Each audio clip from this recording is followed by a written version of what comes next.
Hi மக்களே, welcome to my new YouTube channel துவனிஸ்.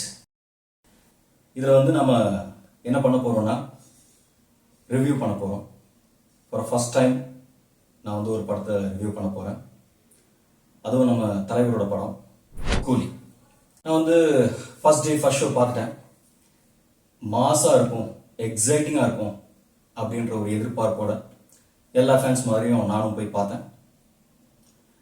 So நான் வந்து அந்த படம் பார்க்கும்போது என்னெல்லாம் என்ஜாய் பண்ணேன், எனக்கு என்னெல்லாம் ஃப்ளாஸ் தெரிஞ்சது, எனக்கு என் மைண்டில் என்னெல்லாம் பிடிச்சது பிடிக்கலங்கிறத நான் உங்களோட ஷேர் பண்ணிக்கிறேன். So to begin with sun pictures அவங்களோட படம். அவங்க தான் படத்தை ப்ரொடியூஸ் பண்ணியிருக்காங்க. அண்ட் லோகேஷ் கனகராஜ் வந்து டைரக்ட் பண்ணியிருக்காரு. அது இது ரொம்ப ரொம்ப ஸ்பெஷல் என்னன்னா, தலைவருடைய 50th இயர் 50th இயர் வந்து செலிப்ரேட் பண்ற மாதிரி இந்த படம் வந்து அமைஞ்சிருக்கு. அது வந்து லோகிக்கு அமைஞ்சிருக்கு. அது மிகப்பெரிய ஒரு அதிர்ஷ்டம் அவருக்கு. ஃபேன்ஸை பொறுத்த வரைக்கும் ஒரு பெரிய எக்ஸ்பெக்டேஷன். ஏன்னா இவ்வளோ பெரிய ஹிட்ஸ் கொடுத்த டைரக்டர், அவருடைய தலைவருடைய கரிஸ்மா, அவருடைய ஒரு மாஸ் எலிமெண்ட் எல்லாமே நமக்கு தெரியும். அப்பேற்பட்ட ஒரு ஆக்டர் வந்து லோகி கூட சேர்ந்து எப்படி இருக்கும் அந்த காம்பினேஷன் அப்படிங்கிற ஒரு மிகப்பெரிய ஒரு எதிர்பார்ப்போட கனவோட அந்த படத்தோட ஃபர்ஸ்ட் டே ஃபர்ஸ்ட் ஷோ போய் பார்க்க போயிருந்தேன். ஸ்டோரி வந்து நிறைய படங்கள்ல வந்து நம்ம இதுக்கு முன்னாடி பார்த்த ஒரு விஷயம், ரொம்ப சாதாரணமான ஒரு ரிவெஞ்ச் இப்படிலாம் சொல்லுவாங்க. ஆனா எடுத்த உடனே நெத்தியில் அடிச்ச மாதிரி அந்த கான்செப்ட்ல இருந்து ஆரம்பிச்சாங்க படத்தை. எங்கேயும் சும்மா வளவளன்னு அப்படி இப்படிலாம் போகாம எடுத்த உடனே அது ஒரு ரொம்ப நல்லா இருந்தது. கதையை ஓபன் பண்றதே வந்து அங்கெல்லாம் சுத்தாம ஸ்ட்ரைட்டா ஸ்டோரியில ஆரம்பிச்சாங்க. அந்த அந்த ஓப்பனிங் எனக்கு ரொம்ப பிடிச்சிருந்தது. ஒரு எடுத்த உடனே ஒரு ஒரு கிரிப்ல ஆரம்பிச்சிருக்காது, ஒரு எமோஷன்ல. அண்ட் கதையை பத்தி சொல்லணும்னா அது ஒரு கான்செப்டா சொல்லணும்னா ஒரு ரிவெஞ்ச் சப்ஜெக்ட் அப்படிதான் சொல்லணும். அதுக்கு மேல வந்து நம்ம அதை ரிவீல் பண்ண வேண்டாம். இந்த கதையை பத்தி நம்ம பேசும்போது அது ரிவெஞ்ச் சப்ஜெக்ட் அப்படின்னு சொன்னேன். ரிவெஞ்ச் சப்ஜெக்ட்ல வந்து ஆக்ஷன் பிளாக்ஸ் எல்லாமே வந்து ரொம்ப ரொம்ப அழகா வந்து விழும். ஸோ அதை வந்து அவர் யூட்டிலைஸ் பண்ணிக்கலாங்கிறதுக்காக தான் தலைவருக்கு அது ரொம்ப ரொம்ப மேட்ச் ஆகுங்கிறதுனால அவங்க அதை செலக்ட் பண்ணிருக்கலாம். அது நல்லாவே ஒர்க் அவுட் ஆயிருக்குன்னு தான் சொல்லணும்.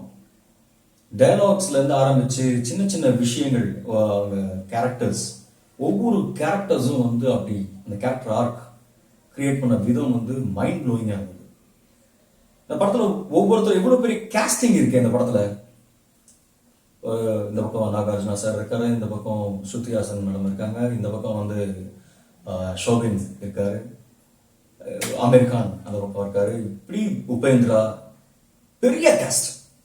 இவ்வளவு கேஸ்ட் வச்சுக்கிட்டு இந்த படத்தை வந்து என்ன பண்ணுவாங்க, எப்படி இது வந்து ஹேண்டில் பண்ண போறாங்க அப்படிங்கறத என்னோட கேள்வியா இருந்தது. எல்லாரோட கேள்வியும் அதுதான் இருக்கும். ஆனா ரொம்ப ரொம்ப சந்தோஷமா இருந்தது எனக்கு படம் பார்க்கும்போது என்னன்னா, அந்த கதைக்குள்ள அந்த கதாபாத்திரங்கள் வந்து அழகா டிராவல் ஆகுது. ஒவ்வொருத்தருக்கும் அவங்களுக்கான வெயிட்டேஜ். நாகார்ஜுனா சார் வர்றாருன்னா அவருடைய கேரக்டரைசேஷன், அவருக்கான ஒரு இடம், ஸ்பேஸ் அது அழகா கொடுக்கப்பட்டிருக்கு.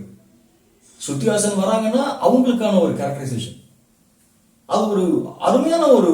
இது வரைக்கும் நம்ம வந்து ஸ்ருதிஹாசன் மேடம் வந்து நம்ம வந்து நிறைய என்ன சொல்றது, ஒரு ஹீரோயின்னாலே அவங்களுக்குன்னு ஒரு இலக்கணம் இருக்கு நம்ம தமிழ் சினிமாவில். அவங்க வந்து ஆடணும், பாடணும், அதுக்கப்புறம் வந்து அவங்களுக்குன்னு ஒரு ஒரு கண்டென்ட், அவங்களுடைய கேரக்டருக்கு ஒரு இம்பார்ட்டன்ஸ் வருமானா ரொம்ப ரேரா தான் நம்ம தமிழ் சினிமாவில் வந்து ஹீரோயின்களுக்கு வந்து இம்பார்ட்டன்ஸ் கொடுக்கப்படுது.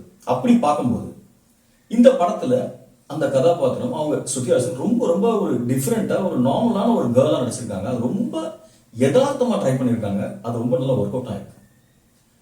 அந்த அது மாதிரி ஒவ்வொருடைய கேரக்டர்ஸ், எஸ்பெஷலி இந்த படத்துல வந்து கேரக்டர்ஸ் பத்தி சொல்லிட்டு வரும்போது மெயின் கேரக்டர் ஷோபின், அவர் வந்து நம்ம மஞ்சுமல் பாய்ஸ்ல பார்த்துருக்கோம். மஞ்சுமல் பாய்ஸ்ல வந்து ஒரு ஒரு ஃப்ரெண்டா ரொம்ப ரொம்ப எமோஷனலான ஒரு பாண்டிங், அந்த ஃப்ரெண்ட்ஸ்குள்ள இருக்கிற விஷயங்களை அப்புறம் அவ்வளோ அழகா பண்ணியிருப்பாரு.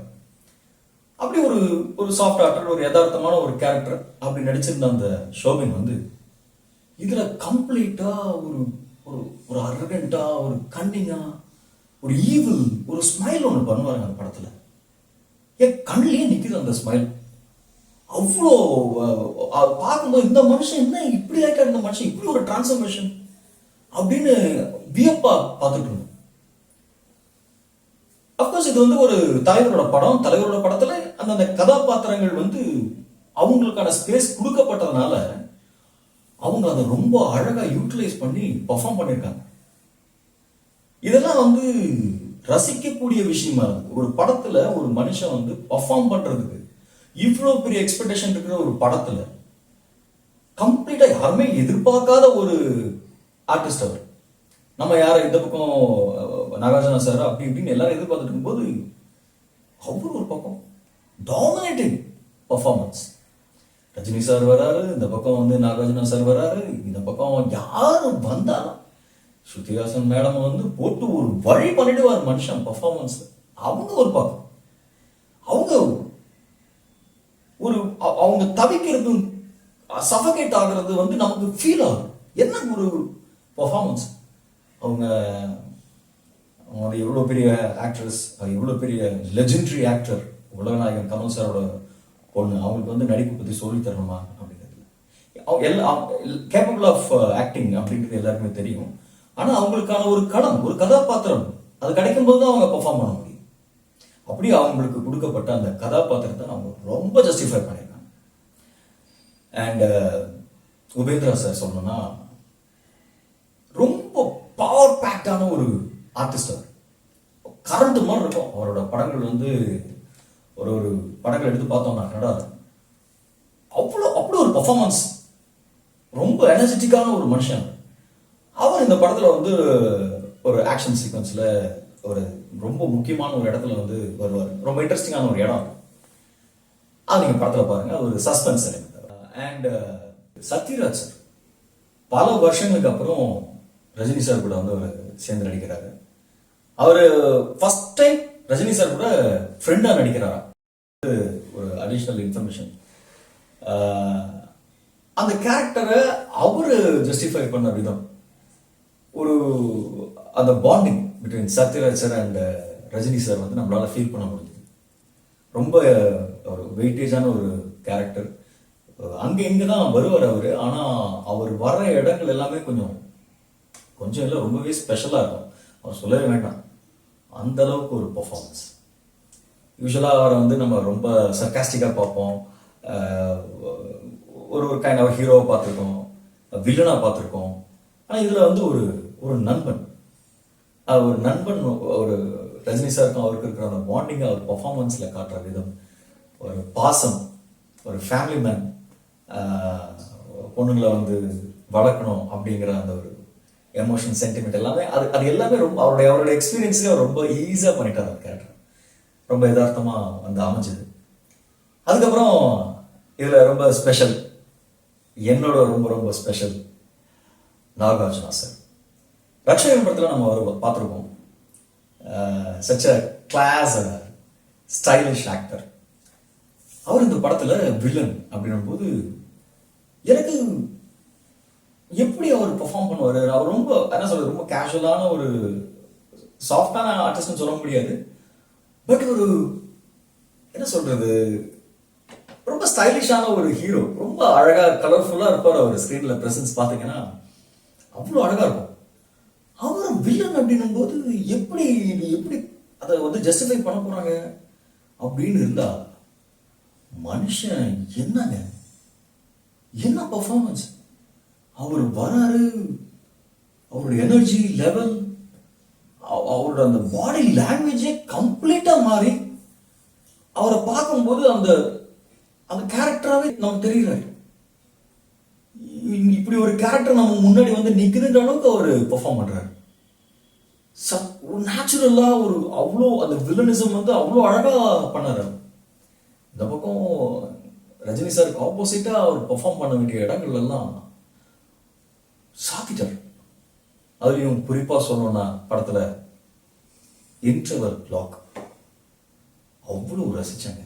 என்ன ஒரு அதை கொண்டு போற விதம், ஒரு இந்த பக்கம் அவங்க ரஜினி சாருடைய இம்பாக்ட், அந்த பக்கம் வந்து நாகார்ஜுனா சார் இவங்க 2 பேருக்குள்ள நடக்கிற ஒரு டக் ஆஃப் இதுக்கு இடையில ஷாவின் சார், அந்த பக்கம் ஸ்ருதிஹாசன், இவங்க எல்லாரும் அப்படியே ஒரு அந்த ஆக்ஷன்லயே கொண்டு போவாங்க. அந்த இன்ட்ரோ பிளாக் வெறு வெறு வெறு வெறுன்னு கொண்டு போய் அந்த இடத்துல நிறுத்தும் போது நம்மளே அறியாம ஒரு என்ஜாய் பண்ணணும்.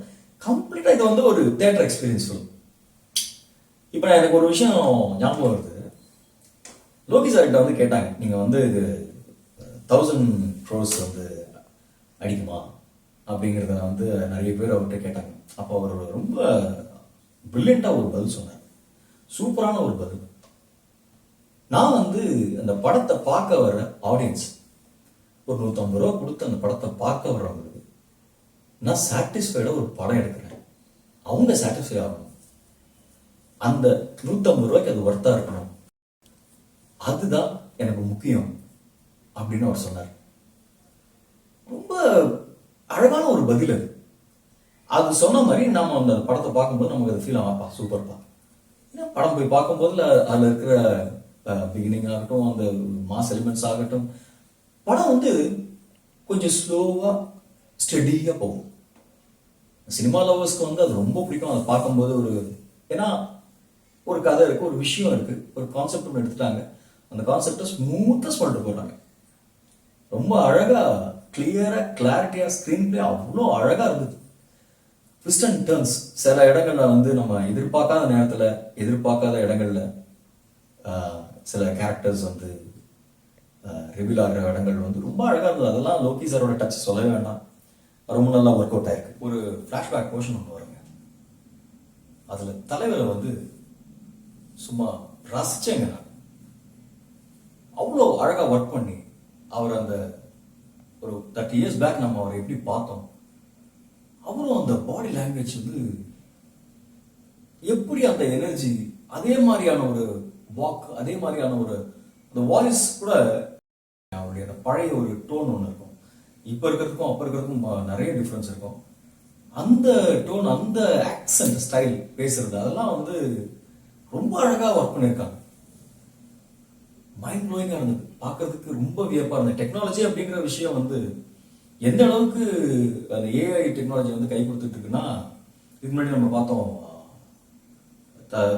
கமல் சாரோட படத்துல கூட தக் லைஃப்ல கூட அதை யூஸ் பண்ணியிருந்தாங்க. அந்த ஒரு கேரக்டரை வந்து ஃபியூ இயர்ஸ் பேக் அப்படின்னு காட்டும் போது அந்த ஏஐ வந்து ரொம்ப கை கொடுக்குது. அதுல இந்த படத்துல ரஜினி சார் வந்து அன்பிலீவபிள், ரொம்ப ரொம்ப மேஜிக்கா இருந்தது அது பார்க்கறதுக்கு. அது உண்மையிலேயே hats off to Loki sir and team, cameraman and VFX and AI technology, எல்லாருமே ஏஐ டெக்னாலஜியில் வந்து அவ்வளோ தூரம் அதை மெனக்கெட்டு இருக்காங்க. ரொம்ப நல்லா இருந்ததுங்க, ரொம்ப ப்ளசண்ட்டாக, ரொம்ப யதார்த்தமாக இருந்தது, ரொம்ப நேச்சுரலாக கொண்டு வந்துட்டாங்க, ரொம்ப நல்லா இருந்தது. I enjoy it தரோலி. அது மாதிரி நீங்களும் கண்டிப்பாக அந்த போர்ஷன், ஒரு சின்ன போர்ஷன் தான் இருந்தாலும் அதை வந்து மனசில் நிற்கும், அந்த அளவுக்கு பண்ணிட்டேன். அண்ட் இதில் ரச்சிதா ராம் அப்படின்னு ஒரு ஆக்ட்ரஸ் நடிச்சிருக்காங்க. அவங்க வந்து தெலுங்கு ஆக்ட்ரஸ், அவங்க சாரி கன்னடா ஆர்டிஸ்ட். அவங்க நிறைய படங்கள் பண்ணியிருக்காங்க. என்ன இவங்க யார், இவங்க ரொம்ப நல்லா பண்ணியிருக்காங்களே பர்ஃபார்மன்ஸ்ன்னு சொல்லிட்டு நான் தேடி பார்க்கும்போது தான் தெரிஞ்சது. அவங்க கன்னடாவில் நிறைய படங்கள் பண்ணியிருக்காங்க. அவங்களுக்கு ஒரு நல்ல ஒரு வேஷம், அருமையான ஒரு வேஷம். அண்ட் அமீர் கான் சார், அவர் என்ன பண்றாரு படத்துல அப்படிங்கறத வந்து நம்ம எதுவுமே இப்போ சொல்லக்கூடாது, சொல்ல முடியாது. ஆனா அவர் வர்ற இடம் சும்மா அதிருதுங்க. தியேட்டர்ல எலக்ட்ரிஃபைங்கா இருக்கு அவர் வர்ற இடம். ரொம்ப சில நிமிஷங்கள் தான் வருவாரு, ஆனா அந்த இடம் அது பார்க்குறவங்களுக்கு கண்கொள்ளா காட்சி, ஒரு என்ஜாய்மெண்ட் இருக்கும். அப்படி ஒரு மனுஷன் வந்து மாசா வந்து நிற்கிறாப்புல. அண்ட் அதெல்லாம் வந்து அது ஒரு எல்லாமே கமர்ஷியல் ஆஸ்பெக்ட்ஸ் தான். இவ்வளோ பெரிய ஒரு ஸ்டாரை வந்து நம்ம படத்தில் வந்து நடிக்கிறது நமக்கு பெருமை தான். நம்ம தமிழ் படத்தில் ஒரு அவ்வளோ பெரிய ஸ்டார் ரஜினி சார் கூட சேர்ந்து காம்பினேஷனில் நடிக்கிறாருன்னு போது, அதுவும் 33 இயர்ஸ்க்கு அப்புறம் வந்து அவங்க சேர்ந்து நடிச்சிருக்காங்க. இது மாதிரி நிறைய ஸ்பெஷல் மொமெண்ட்ஸ் இருக்கு படத்தில். அதுதான் வந்து நமக்கு என்கேஜிங்காக, ரொம்ப சர்ப்ரைசிங்காக நம்மளை கொண்டு போயிட்டே இருக்கும். ஆல்ரெடி சொன்ன மாதிரி ஷோபின் ஷோ ஸ்டீலர்னு அது வந்து ஒன்றுமே பண்ண முடியாது. இப்போ நான் தலைவருக்கு வரேன். ஏன்னா இவ்வளோ காஸ்டிங் இப்போ நான் பார்த்தீங்கன்னா சொல்லும் போதே அப்படியே டிஸ்கிரைப் பண்ணிட்டே வரேன். இவ்வளோ விஷயங்களை வந்து நான் சொல்றேன், இவ்வளோ விஷயங்கள் இந்த படத்துல இருக்கு. நீங்க படம் பார்க்கும்போது தெரியும். ரஜினி சார் வந்து நம்ம எத்தனையோ விதமான கேரக்டர்ஸ்ல பார்த்துருக்கோம். ஒரு கெட்டப்ஸ்ல பார்த்துருக்கோம், கேஷுவலா வருவாரு. இந்த படத்துல அவருடைய லுக் அதுல இருந்து அவ்வளோ டிஃப்ரெண்டா கொண்டு வந்திருக்காங்க. என்ன சொல்றது, அது பார்க்கறதுக்கு ஒரு மாசாவும் இருக்கு, கிளாஸாகவும் இருக்கு. ஓப்பனிங் சாங் ரொம்ப நாளைக்கு அப்புறம், ஐ திங்க் சந்திரமுகிக்கு அப்புறம் நினைக்கிறேன், அதுக்கப்புறம் நிறைய படங்கள் வந்தது. இந்த மாதிரி ஒரு ரஜினி சாருக்குன்னே ஒரு மாஸ் எலிமெண்டான ஒரு சாங் இந்த படத்துல நான் ரொம்ப என்ஜாய் பண்ணேங்க. அவர் ஆடுற ஹுக் ஸ்டெப்ஸ் ஆகட்டும், அவருடைய ஸ்டைல், அவருடைய இந்த கரிஸ்மா, இதெல்லாம் வந்து ஒன்றும் பண்ண முடியாது. அந்த அளவுக்கு அவர் வந்து கலக்கிட்டு போயிட்டார். அட் ஏஜ் ஆஃப் 70+ ஒரு மனுஷன் வந்து 50 இயர்ஸா ஃபீல்டில் இருக்காரு, 50 இயர்ஸா எல்லாரையும் என்டர்டைன் பண்ணிட்டு இருக்காரு. ஒரு பர்ஃபார்மன்ஸ் வைஸ் அவருடைய விஷயங்களை சொல்லணும்னா, இந்த படத்துல அவருடைய கேரக்டரைசேஷன், அவரோட மாஸ் எலிமெண்ட்ஸ், அவருக்கான ஆக்ஷன் சீக்வன்சஸ், எல்லா கேரக்டர்ஸ் கூடயும் அவர் போய் நின்று பேசுற இடங்கள் எல்லாமே மாசுங்க. அவ்வளோ பெரிய ஸ்டார்ஸ் வந்து இந்த பக்கம் நாகார்ஜுனா சார், இந்த பக்கம் ஸ்ருதிஹாசன், இந்த பக்கம் வந்து பெந்திரா, அந்த பக்கம் வந்து அமீர் கான் வர்றாரு. எல்லா காஸ்ட், அவங்க அந்த ஷோபின், இவங்க எல்லாரும் கூடயும் அவர் நின்றுடுறாரு. அவர் பாட்டுக்கு அவருடைய பெர்ஃபார்மன்ஸை அசால்ட்டா பெர்ஃபார்ம் பண்ண விட்டுட்டு, அதுக்கப்புறம் அவங்களுக்கு ஸ்பேஸ் எல்லாம் கொடுத்துட்டு, அதுக்கப்புறம் அவர் ஒன்று பண்றாரு, அவர் கிளாப்ஸ் வாங்கிட்டு போயிருக்காரு. ஆஸ் யூஷுவல் அவருடைய ஸ்டைலில் மயங்காதவங்க இருக்க முடியாது. நான் ரஜினி சாரோட ஃபேன். அதனால் ஓவராக எக்ஸாசரேட் பண்ணி சொல்கிறேன்னு உங்களுக்கு தோணலாம். அப்படி இருக்கும், அப்படிதான் இருக்கும். ஏன்னா நான் ரஜினி சாரோட ஃபேனுங்கிறதுனால கொஞ்சம் அடக்கி வாசிக்கிறேன். ஏன்னா ரொம்ப வந்து ஊன்னு கத்தி ஆர்ப்பாட்டம் பண்ணி சொல்லணும்னு எனக்கும் ஆசை தான். பட் இந்த பர்டிகுலர் படத்தில் தலைவருடைய அப்பீரன்ஸ் அண்ட் பிளே, அவருடைய கேரக்டரைசேஷன், அவர் பேசுகிற விதம் எல்லாமே வந்து ரொம்ப அழகாக அமைஞ்சிருக்கு. ஆக்ஷன் சீக்வன்சஸ், இந்த ஏஜில் அவர் வந்து ஆக்ஷன் சீக்வன்ஸ் பண்ண வச்சிருக்காங்க. என்னங்க சொல்றது, அவருடைய ஏஜுக்கு வந்து இந்த இந்த விஷயங்கள்லாம் வந்து வியப்பா இருக்கு. நிறைய டெக்னிக்கல் ஆஸ்பெக்ட்ஸ் வந்து அவருக்கு சப்போர்ட் பண்றாங்க. அதை வந்து அவர் அதை வச்சுட்டு தான் அப்படி பண்றாங்க. ஆக்ஷன் சீக்வன்சஸ்லாம் இது இல்லைன்னா அவரெல்லாம் பண்ண முடியாது, இப்படிலாம் என்ன வேணா சொல்லலாம் நாம. பட் ஃப்ரேம் அப்படின்னு வரும்போது ஒரு ஃப்ரேம்ல என்ன ரியாக்ஷன்ஸ் கொடுக்கணும், யார் பேசும்போது, அந்த ஒருத்தர் ஒரு ஆர்டிஸ்ட் பேசுறாங்கன்னா அவங்கள பேச விட்டு பார்க்கறது, அந்த ரியாக்ஷன் கொடுக்கறது, டைலாக் டெலிவரி ஆகட்டும், எமோஷன்ஸ் ஆகட்டும், அவர் கன்வே பண்ற அந்த விதம், அவருடைய கண்கள், ரொம்ப அழகா பண்ணுவார். பியூட்டிஃபுல்லா பண்ணிட்டு போயிட்டார். அவர் ஒரு மேக்னெட்டிக் பர்ஃபார்மன்ஸ். பிகினிங்ல இருந்து ஆரம்பிச்சு அவர் ஒவ்வொரு கேரக்டரா சந்திச்சுட்டு போகும்போது நம்ம ரஜினி சார் கூட நாமளும் டிராவல் பண்ணுவோம். ஏன்னா அவர் மூலமா அப்படியே ஒரு கேரக்டரா பார்த்துக்கிட்டே போவோம். நம்ம ரொம்ப ரொம்ப எக்ஸைட்டிங்கா அவர் ஒவ்வொரு கேரக்டர்ஸை சந்திக்கும் போதும் சரி, அந்த கேரக்டர்ஸ்னால வர்ற விளைவுகள், அதனால இவர் ஃபேஸ் பண்ற காம்ப்ளிகேஷன்ஸ், அவருடைய ரியாக்ஷன்ஸ், அதுக்கப்புறம் அந்த ரியாக்ஷன்ஸ் வந்து அவர் ஹேண்டில் பண்ற விதம், டெக்னிக், அதுக்கு அவருடைய பர்ஃபார்மன்சஸ், என்ன சொல்றது, அழகா டீல் பண்ணிட்டு போயிட்டாரு. அவ்வளோ பெரிய கேஸ்டிங் இருந்தும் அவர் அசரவே இல்லை. அவர் பாட்டுக்கு பர்ஃபார்ம் பண்ணிட்டு போயிட்டாரு. இதுல வந்து ஒரே ஒரு சாங்க்கு வர்றாங்க, பூஜா ஹெக்டே. அவங்க ரொம்ப என்ன சொல்றது, ஒரு சின்ன ஒரு சாங்ல ஒரு கெஸ்ட் அப்பியரன்ஸ் தான் இருந்தாலும், அந்த சாங்ல அந்த ஒரு ஃபியூ மினிட்ஸ்ல அந்த தேட்டரே வந்து என்ஜாய் பண்ணுச்சு. அந்த அளவுக்கு ஒரு பர்ஃபார்மன்ஸ், சூப்பரா ஒரு பியூட்டிஃபுல் டான்ஸ்.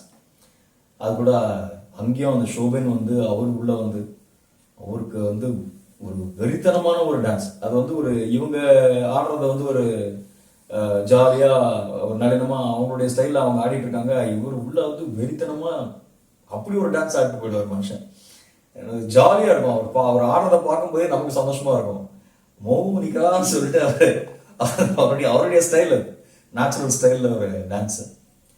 இதுல இன்னொரு விஷயங்க, ஆடியன்ஸ் பாயிண்ட் ஆஃப் வியூல வந்து இந்த எல்சியூ அப்படிங்கிற ஒரு அது ஒரு தாரக மந்திரம் மாதிரி ஆயிடுச்சு. அவங்க எல்சியூ லோக்கினாலே அந்த எல்சியூன்ற ஒரு எதிர்பார்ப்பு வந்தது. அதனாலே படம் போய் பார்த்துட்டு நான் இதை எதிர்பார்த்தேன், இப்படி எதிர்பார்த்தேன், அப்படி எதிர்பார்த்தேன் அப்படின்னு அவங்க சொல்றாங்க. ஆனால் லோகி சார் வந்து ரொம்ப கிளியரா சொன்னார், இது வந்து ஒரு ஸ்டாண்டலோன் ஃபிலிம் தான், ரஜினி சாருக்கான ஒரு ஃபிலிம் அப்படின்னு சொல்லிட்டாங்க. இதுல போய் டிசப்பாயின்ட் ஆக வேண்டிய அவசியம் எதுவுமே இல்லை. அவர் கிளியரா சொல்லிட்டாங்க இது ரிச்சீவ் கிடையாது. அப்போ நான் போயிட்டு கிளீனா அவர் ரஜினி சார் படம் லோகி டைரக்ட் பண்ணியிருக்காரு, அவங்களுக்கான ஒரு விஷயம் பார்த்தா போதும்.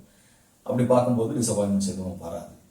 போய் படம் பாருங்க, ஒரு ஃப்ரீ மைண்டடா ஒரு படம் பார்க்க போறோம். என்ன படம், இந்த படமே இல்லை, இந்த படமே வந்து ஃப்ரீயா ஒரு படம் பாருங்க. போங்க, ஒரு பார்க்கணும் சார் அழகா சொல்லியிருப்பாரு, டிக்கெட்டை வாங்கிட்டு தேட்டர்ல போய் பப்பரக்கான உட்காந்து படம் பாருங்க, சூப்பரா இருக்கும் அப்படின்னு.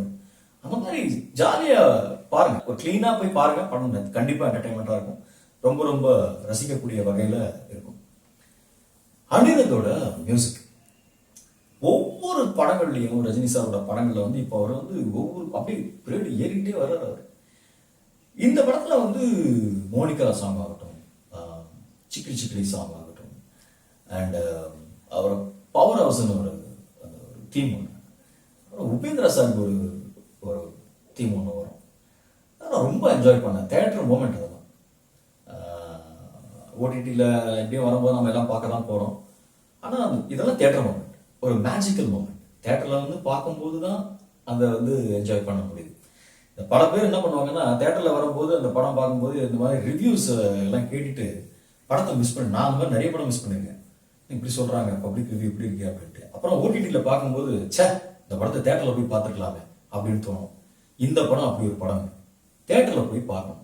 லோகே வந்து அந்த கனெக்டடாக அழகாக சொல்லிட்டு போயிருக்காரு. கதையை சொல்லும் விதம் சொல்றேன், அது ரொம்ப அழகாக பண்ணியிருக்காரு லோகியோட ஒர்க். அண்ட் இந்த படத்தில் வந்து ஆர்ட் டைரக்டர் சதீஷ்குமார் வந்து ரொம்ப அருமையான ஒரு ஆர்ட் ஒர்க்கு. நான் ரொம்ப ரசிச்சேன். அவ்வளோ நேச்சுரலான செட்ஸ். அண்ட் எடிட்டர் வந்து அவருடைய ஆஸ்தான எடிட்டர் ஃபிலோமின். அண்ட் ஃபோட்டோகிராஃபி வந்து கிரீஷ் கங்காதரன் பண்ணியிருக்காரு. கிளாஸாக இருந்ததுங்க. தலைவரை வந்து அவ்வளோ அவ்வளோ ரசிச்சு ரசிச்சு எடுத்திருக்காங்க. எல்லாரும் அவ்வளோ அழகாக காமிச்சிருக்காங்க. நாகார்ஜுனா சார் ஆகட்டும், ஸ்ருதி மேடம் ஆகட்டும், ஷோபின் ஆகட்டும். ஷோபின் வந்து சொல்லும் போது தான் கேமராமேனுடைய விஷயங்கள்லாம் சொல்லணும். ஃப்ரேமிங் எவ்வளோ அழகா, அந்த அவ்வளோ சூப்பராக இருக்கும் அந்த ஃப்ரேமிங்ஸ். அந்த ரொம்ப கொஞ்சம் தப்பு பண்ணா கூட ஷோபின் கேரக்டர் வந்து அங்கே ஷைன் ஆக முடியாது. அந்த மேட்லினஸ் போயிடும். அதெல்லாம் ஹேண்டில் பண்ண விதம் ஹேட்ஸ் ஆஃப், சூப்பராக இருந்தது. டைலாக்ஸ் ரொம்ப கிறிஸ்பா, ரொம்ப ரொம்ப யதார்த்தமா இருந்தது. சார்லி சார் நடிச்சிருக்காரு, ஒரு ஃபன்னான ஒரு கேரக்டர். அதில் அவர் வந்து அவர் தான் வந்து கொஞ்சம் கொஞ்சமாக வந்து தெளிப்பார் விஷயங்களை. அதை ஃபாலோ பண்ணிட்டு போகிறது ரொம்ப இன்ட்ரெஸ்டிங்கான ஒரு கேரக்டர். அவர் பிடிச்சிட்டே இருப்பார். அந்த ரொம்ப அழகாக பண்ணியிருந்தாங்க அந்த கேரக்டர். ரொம்ப நாளைக்கு அப்புறம் சார்லி சார் வந்து ஒரு நல்ல ஒரு ஃபன், நல்ல கேரக்டர்ஸ்லாம் பண்ணிட்டு இருக்காரு. இப்போ ஒரு குட்டி ஒரு ஃபன்னோட அந்த கேரக்டர் பண்ணது ரொம்ப நல்லா இருந்தது சார்லி சார் பார்க்கறதுக்கு. சாண்டி மாஸ்டர் வந்து ரஜினி சாருக்கு எப்பவுமே ஒரு ஸ்பெஷலாக பண்ணுவார். இதில் ஓப்பனிங் சாங்ல சாண்டி மாஸ்டருடைய எஃபர்ட், அவருக்கு என்னென்ன ஸ்டெப்ஸ் கொடுத்தா மாசா இருக்கும், என்னென்ன ஸ்டெப்ஸ் கொடுத்தா அழகா இருப்பார், எப்படி ஃப்ரேம் வச்சு அழகா இருப்பார், எல்லாமே ரொம்ப அழகா ஒர்க் பண்ணி பண்ணியிருக்காங்க. அது ரொம்ப அழகா ஒர்க் அவுட் ஆயிருக்கு. And of course Monica song, excellent choreography.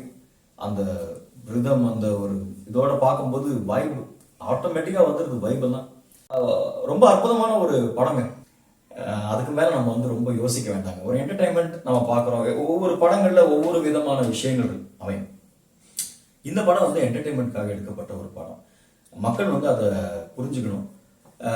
இந்த படம் வந்து ஏன் அப்படி இல்லை, அந்த படம் ஏன் இப்படி இல்லைன்னு அந்த படங்கள் கம்பேர் பண்ணிக்காம ஒவ்வொரு படங்களும் அதுக்கான ஒரு ஜானர் இருக்கு. ஒரு காமெடினா அந்த படத்தில் நம்ம காமெடியை தான் எதிர்பார்க்க முடியும். அதில் காமெடியில் போய் நம்ம ஆக்ஷனை வந்து ரொம்ப கரெக்டாக அப்படி எதிர்பார்க்க முடியாது. ஒரு லவ் அண்ட் ரொமான்ஸ் அப்படின்னு சொல்லும்போது அந்த இடத்துல நம்ம ஆக்ஷனை எதிர்பார்க்க முடியாது. ஒரு ட்ராமா, ஒரு ஃபேமிலி ட்ராமா அப்படின்னு நம்ம அந்த யதார்த்தமாக ஒரு கதை போயிட்டு இருக்கும்போது அந்த இடத்துல மாஸ் எலிமெண்ட்ஸ் எதிர்பார்க்க முடியாது. இந்த மாதிரி ஒவ்வொரு கதைக்கும் அதுக்கான ஒரு எலிமெண்ட் இருக்கு. அதை கொண்டு போற ஒரு ஒரு விதம், என்ன சொல்றது, எழுதப்படாத இலக்கணம்னு சொல்லலாம். ஒவ்வொரு கதையும் அதை தீர்மானிக்கும். அதனால ஒரு படத்தை ஒரு கதையா பார்த்தா அந்த படம் வந்து கண்டிப்பா எல்லாருக்கும் பிடிக்கும். Overall I enjoy the film and என்னுடைய ஃபர்ஸ்ட் ரிவ்யூ, துவனிஸ் சேனலுடைய ஃபர்ஸ்ட் ரிவ்யூவை நான் வந்து இதோட நிறைவு பகுதிக்கு வந்திருக்கேன். ஏதோ என்னால் முடிஞ்ச அளவுக்கு, எனக்கு தெரிஞ்ச அளவுக்கு, நான் ரசிச்ச அளவுக்கு இந்த படத்தை வந்து ரிவ்யூ கொடுத்துருக்கேன்னு நம்புகிறேன். நீங்களும் படம் போய் பாருங்கள். படத்தை போய் பார்த்துட்டு உங்களுடைய வியூ, எப்படியுமே ஒரு ஆளுக்கு ஒரு வியூங்க, அவங்களோட வியூவில் படம் எப்படியும் நல்லதாங்க இருக்கும். அவங்க சொல்கிறாங்க, இவங்க சொல்கிறாங்க, அதெல்லாம் வந்து விட்டுருங்க. நான் சொல்கிறதையே கூட சொல்கிறேன், நீங்கள் வந்து படம் பாருங்கள். இதை நான் சொல்கிற விஷயங்கள் வந்து நான் ரசித்த விஷயங்களை சொல்கிறேன். ரஜினி சாரோட ஃபேனா இந்த பக்கம் வந்து அனிருத் மியூசிக், நான் ரசித்த விஷயங்களை உங்கள்கிட்ட சொல்கிறேன், இதை ஷேர் பண்ணிக்கிறேன். நீங்கள் படம் போய் பார்க்கணும், நல்ல படங்களை போய் பாருங்கள், என்டர்டெயின்மெண்ட்டான படங்களை போய் பாருங்கள், அண்ட் கமர்ஷியலான படங்களை போய் பாருங்கள். அட் த சேம் டைம் ரொம்ப யதார்த்தமாக சின்ன சின்ன பட்ஜெட்ஸில் வந்து மிகப்பெரிய ஹிட்டான இப்போ டூரிஸ்ட் ஃபேமிலி மாதிரியான படங்களையும் வந்து நீங்கள் பார்த்து ஆதரவு கொடுத்துட்டு தான் இருக்கீங்க. கொடுங்க அப்படின்னு கேட்க வேண்டிய அவசியம் இல்லை. அண்டு கூலி மாதிரியான, பாகுபலி மாதிரியான மிகப்பெரிய படங்களும் வந்து மிகப்பெரிய அளவில் வெற்றி பெற்றுட்டு இருக்கு. ஸோ அது மக்களுக்கு என்டர்டெயின்மெண்ட்டாகவும் அமைஞ்சிருக்கு இந்த படத்தை பொறுத்த வரைக்கும். துவனிஸ் சேனல் மூலமாக உங்கள் எல்லாரையும் சந்திக்கிறதுல நான் ரொம்ப சந்தோஷப்படுறேன். ஃபர்தராக இன்னும் நிறைய படங்களை வந்து ரிவ்யூ பண்ணணும் அப்படின்னு ஆசைப்படுறேன். அதுக்கு உங்களுடைய அன்பும் ஆதரவும் எனக்கு தேவை. அதை உங்கள்கிட்ட எதிர்பார்க்குறேன். அடுத்த வீடியோவில் உங்களை சந்திக்கும் வரை உங்களிடமிருந்து விடைபெறுவது உங்கள் வினோத். நன்றி, வணக்கம்.